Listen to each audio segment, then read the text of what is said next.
Au nom du Père, du Fils et du Saint-Esprit, ainsi soit-il. Donc le cardinal, nous allons voir aujourd'hui les difficultés qu'il y a eu entre certains saints parfois. Et donc le cardinal Pierre Damien et le chancelier Hildebrandt, qui va devenir Grégoire VII, tous les deux étaient canonisés par l'Église, et pourtant ces deux saints ont connu des désaccords et des incompréhensions.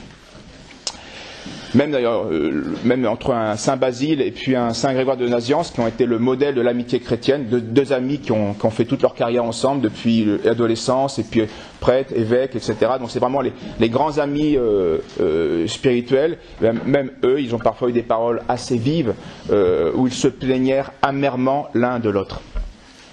Et cela vient de notre condition de créature, de notre diversité de tempéraments. Il y a un contraste entre nos natures qui sont différentes. Nous avons aussi une conception parfois différente d'un problème, surtout non pas quant à la fin, sinon il y aurait une opposition, nous serions ennemis. Mais les chrétiens ont la même vision, ont la même vision des choses, ont le même but de se sauver, de glorifier Dieu, d'accord. Donc c'est pour ça que nous sommes amis spirituellement. Nous avons la même vision, la même finalité. Mais nous n'avons pas toujours les mêmes moyens, les mêmes méthodes, les mêmes manières pour y arriver. Et c'est là que les différends et les conflits peuvent se présenter.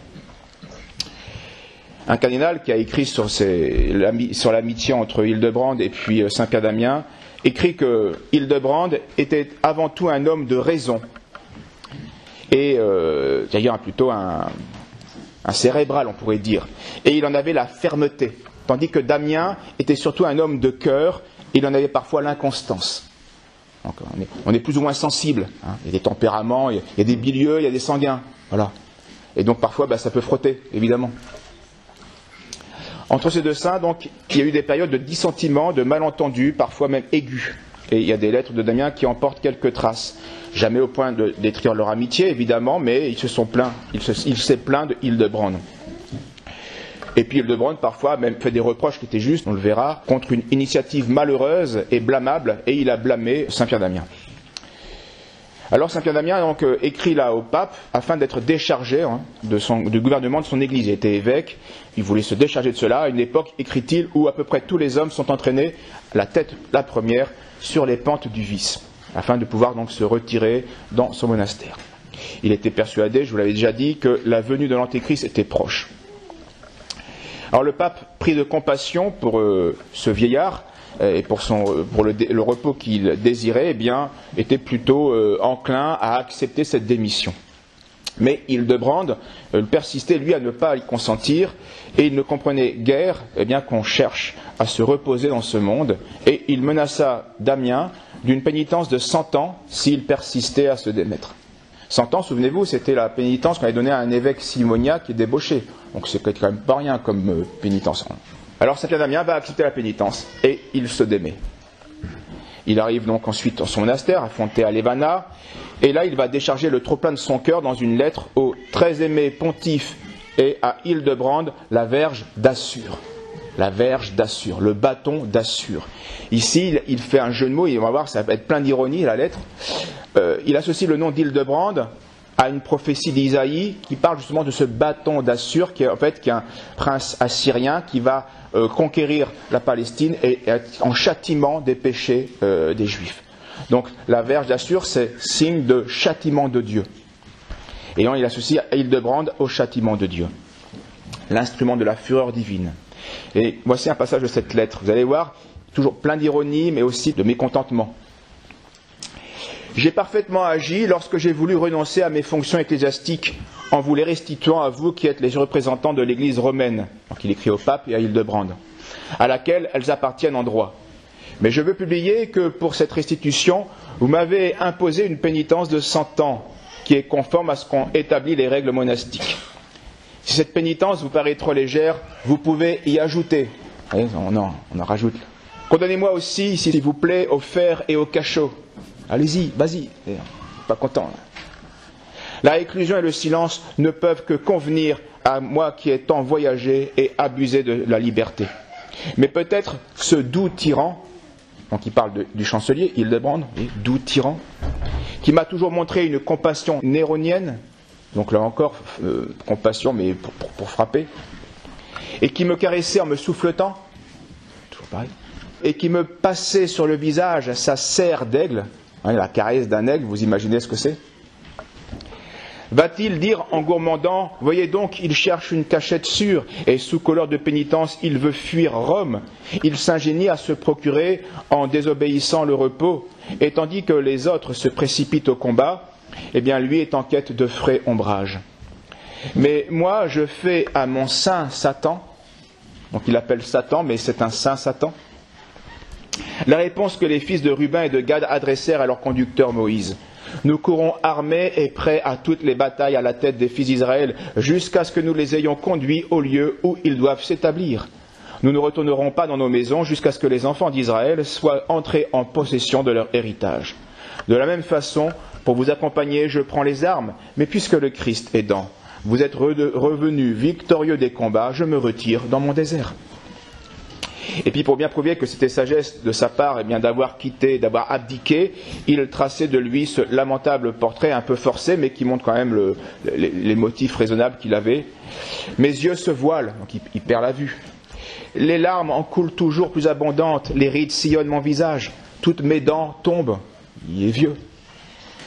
Ma mâchoire est une ruine, ma tête est maintenant d'une blancheur de neige, j'ai la voix rauque, mes forces s'en vont.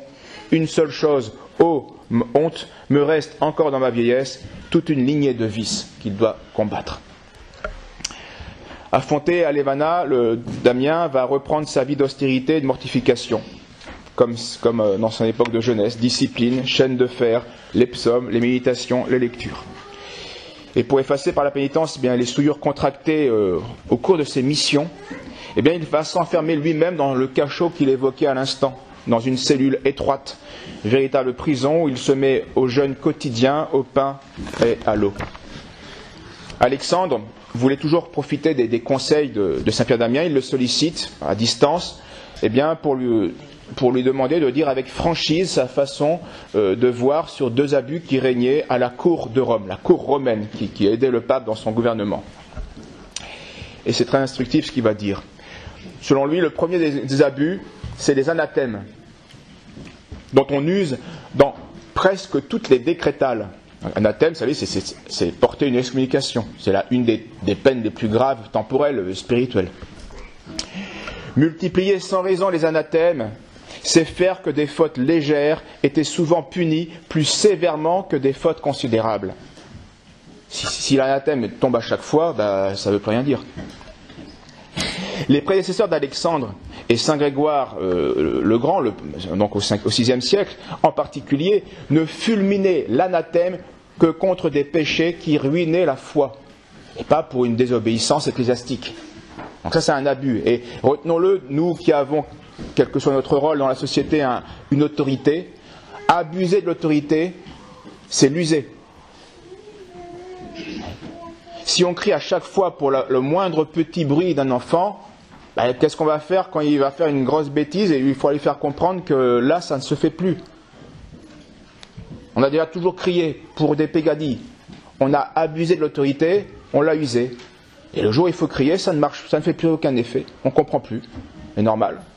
Et ce qui se passe dans une famille se passait dans la cour romaine. Anathème, à un moment donné, les princes ecclésiastiques, vous comprenez bien que leur anathème, tu peux te le garder. Et ça peut expliquer, et ça explique en partie aussi la décadence et la révolte de certains princes, des princes temporels contre le pouvoir de l'Église ou le pouvoir ecclésiastique. L'abus de pouvoir. Saint Louis était conscient que des évêques abusaient de leur pouvoir. Le second abus, c'est l'empêchement qu'ont les clercs et les laïcs de reprendre les excès de leurs évêques. C'est encore un abus de supposer qu'il n'est jamais permis aux inférieurs d'accuser leur évêque à un tribunal supérieur. Et cela permet à tel évêque de vivre selon sa fantaisie et parfois en tyran. Parce qu'il sait qu'il n'y aura aucun retour, aucune répression possible. L'Évangile prescrit, sans y exclure personne, donc ni les évêques, de déférer à l'Église les fautes de ses frères quand, après avoir été repris en particulier, ils ne s'en amendent pas. Donc s'il y a une injustice, si on est victime d'une injustice, évêque ou pas, on a le droit de le dénoncer. Saint Pierre d'Amiens s'en prend aussi à un vice très répandu parmi les clercs à l'époque, l'avarice. D'après lui, il est la source de la plupart des désordres et des malheurs de l'Église. Si les ecclésiastiques haut placés font comme les laïcs, thésaurisent, eh bien c'est non pas pour subvenir aux besoins de la nature, mais au luxe des tables, des ameublements, des habits, alors qu'ils devraient par vocation s'adonner au soulagement des pauvres et au relèvement des miséreux. Il écrivait, il dénonce ensuite la démence qui leur fait prodiguer de folles dépenses pour orner leur lit plus richement que l'autel du pape lui-même. N'est-il pas absurde d'employer tant d'or à décorer une couche ne servant qu'à reposer une chair qui se corrompra un jour, surtout si l'on songe à cet autel de la croix sur lequel le Seigneur, hostie vivante, s'est immolé. Des circonstances graves vont ensuite pousser Alexandre à confier malgré tout une nouvelle légation aux saints qui va l'accepter pour le bien de l'Église. Il s'agit d'aller à Florence, nous sommes en l'an 1067. Il y a là un conflit violent qui oppose l'évêque, qui s'appelle Pierre de Pavie, et les moines de Vallombreuse, qui sont dans sa ville. Ceux-ci avaient à leur tête leur fondateur, leur saint fondateur, qui était Saint Jean d'Albert. Et il accusait l'évêque de Florence de simonie, et il défendait aux fidèles de recevoir les sacrements de leurs mains, des mains de l'évêque et de celles des prêtres ordonnés par lui. Et donc, de manière classique, deux partis vont s'opposer. Les uns sont pour l'évêque, les autres sont pour les moines. Alors Damien doit apaiser cette querelle à ce point aigu, qu'un groupe de gens armés s'était livré à des voies de fait et à des cruautés contre les moines, puisqu'ils avaient été même mis le feu au monastère. Écoutez bien la suite. Cette morale de cette histoire est très instructive pour nous. Et là encore, on va voir deux saints qui s'opposent. Arrivé à Florence, d'abord, le cardinal prend nettement le parti contre les moines de Vallombreuse, donc contre Saint Jean d'Albert. Il déclare d'abord, comme on l'a vu, valide d'après le droit canonique les sacrements conférés par les prêtres, eussent-ils été ordonnés simoniaquement.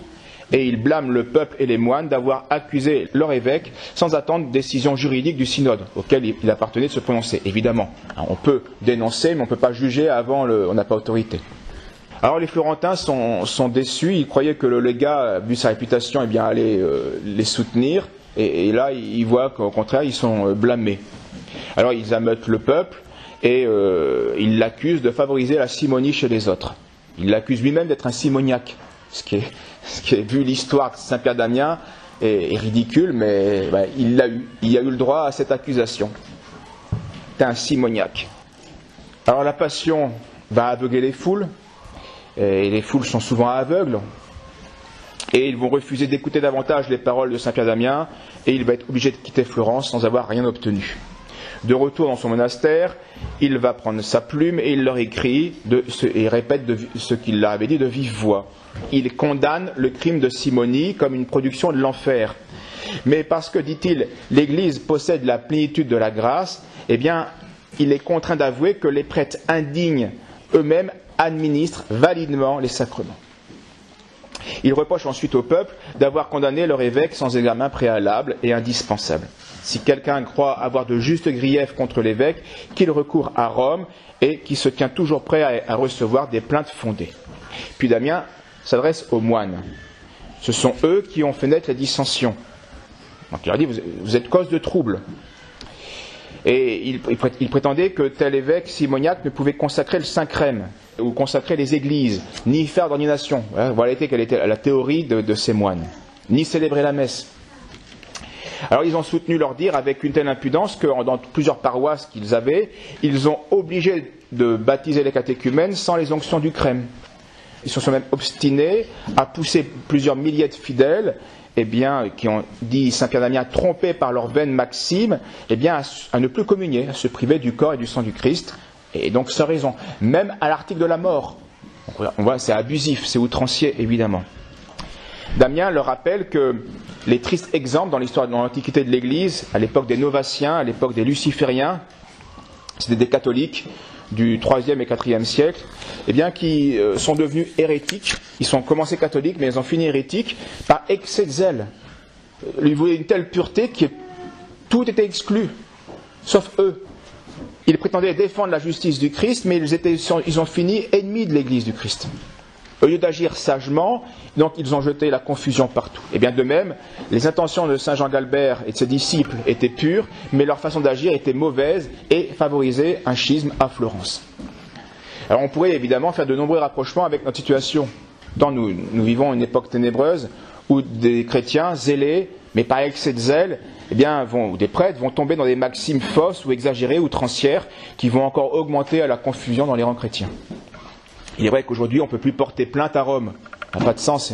Il n'y a plus la foi à Rome. C'est la foi qui permet de départager et qui permet de faire le discernement. Donc Rome est aujourd'hui dans l'hérésie. Donc nous sommes bloqués. Il y a un réel problème. On ne peut plus porter plainte. Et donc ça veut dire qu'il y a des problèmes qui ne se résolvent plus. Donc la situation est disciplinairement, pas seulement quant à la foi, mais disciplinairement très, très délicate, très, très, très épineuse.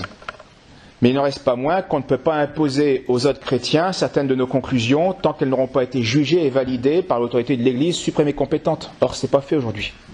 Et cela surtout dans des problèmes théologiques et des situations exceptionnelles dans l'Église. On voit bien à l'époque où pourtant la Rome n'a pas perdu la tête, saint Jean Galbert se plante complètement sur la discipline quant à la communion, pas de communion, par rapport à simonie, pas simonie, etc. Imaginez, nous, on n'a pas Hildebrand à la tête de Rome, en plus. Alors, en 1067, l'affaire est portée à Rome, à un synode. Les moines de Vallombreuse persistent dans leur accusation contre l'évêque. Et ils vont s'offrir, pour prouver leur allégation, qu'il est bien simoniaque, à subir l'épreuve du feu. C'est d'après la coutume de l'époque. Alors, le pape Alexandre ne voulait pas permettre cette épreuve aux moines, et par contre, Hildebrand, lui, est favorable. Mais il n'est pas le pape, donc c'est Alexandre qui emporte le morceau. Qu'est-ce que c'est que cette épreuve du feu? On appelle ça aussi ordalie. C'est-à-dire c'est un jugement juridique où on demande à Dieu un miracle. On appelle ça donc le jugement de Dieu. Il y avait diverses espèces de cette épreuve judiciaire. Ça peut être le serment, ça peut être le duel, et l'ordalie proprement dite, c'est-à-dire l'épreuve par les éléments naturels, l'eau ou le feu. Et si on en sortait indemne, Dieu avait fait un miracle, c'était la preuve que j'étais innocent, ou que ce que je disais était vrai. D'abord, ces jugements étaient facilement tolérés au début.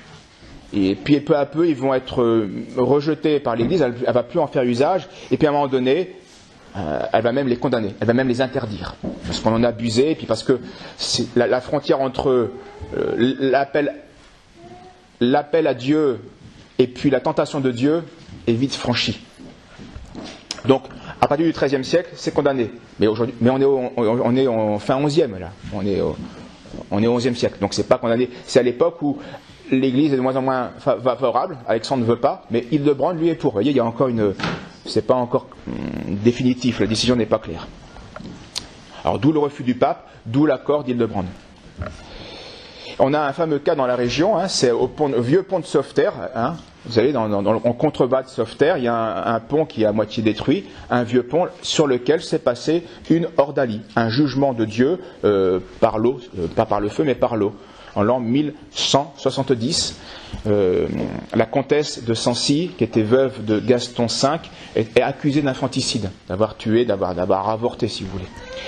Et son frère la condamne à subir le jugement de Dieu, pour voir ce qu'il en est. Et donc on la jette du pont dans le Gave, pieds et mains liés. Donc normalement on coule, on se tue. Elle, le courant l'a ramenée saine et sauve au rivage. Donc elle a été innocentée par le jugement de Dieu. Alors comprenez que c'est quand même, faut éviter quoi. On comprend qu'au XIIIe siècle l'Église dit on va peut-être procéder d'une autre manière. Est-ce que c'est toi qui as pris un carré de chocolat? Jugement de Dieu. Pieds et mains liés dans le Gave. Revenons à Alexandre II. S'étant donc un jour trouvé à Florence, on renouvela auprès de lui cette offre. Les moines disent non, vraiment, on est prêt à se soumettre au feu. Vous allez voir ce qui se passe. Il refuse une seconde fois. Mais la situation s'était tellement aggravée, le schisme, les combats entre partis, que les clercs même de l'évêque, qui étaient favorables à l'évêque, eux aussi disent allons-y, faisons le jugement par le feu, qu'on en finisse. Et ils vont accepter sans l'autorisation du pape. Ils vont permettre aux moines d'affronter l'épreuve afin de mettre terme au conflit. Et on a une lettre du clergé et du peuple de Florence au pape, intercalée dans la vie de Saint Jean Galbert par son biographe, qui va donner le récit détaillé et curieux de cet acte mémorable dont l'authenticité est attestée par d'autres sources. On a choisi un moine qui était un ancien gardien de vaches, donc très d'humble extraction, de Vallombreuse. Il s'appelait Pierre, et on l'a choisi parce qu'il était d'une vertu éprouvée. Eh bien, il va sortir sain et sauf d'un double bûcher qui était embrasé et qui avait été dressé pour la circonstance. Et l'évêque est ainsi convaincu de crimes qu'on lui avait reprochés. Il sera donc déposé de sa dignité épiscopale et il se fera moine dans un monastère. Quant au moine, Pierre, il deviendra plus tard abbé, mais puis même cardinal d'Albano, et il sera chargé par Hildebrand, qui sera Grégoire VII, bien de plusieurs missions importantes, et on le connaît sous le nom de Saint Pierre Igné, parce qu'il est devenu saint, et Igné le feu, parce qu'il a traversé le feu, sain et sauf. Alors Damien, devant l'évidence du miracle, eh bien, doit sans doute déclarer avec le pape, se déclarer contre celui qu'il avait pourtant au début défendu, parce qu'il n'avait pas les éléments pour juger. Et il approuve donc la condamnation. Alors c'est intéressant parce que là on a deux saints, Saint Jean Galbert et Saint Pierre Damien, qui se sont opposés sur un problème assez important malgré tout. Et Saint Jean Galbert avait tort théoriquement et juridiquement et théologiquement. Il avait poussé trop loin les conclusions, mais sur les faits, factuellement, il avait raison. Il avait raison. Compliqué, hein. Et c'est bien souvent ça dans nos différends. On a raison sous un aspect, pas à 100%, mais à 70, 60, enfin, il y a un aspect où on voit un problème, mais il y a quelque chose qui nous échappe, qui est faux, mais qui est vu par l'autre, d'où le conflit. Et puis il faut phaser tout ça. Faut parler, il faut s'expliquer, il faut bien définir les termes, il faut réfléchir, il faut prendre du recul.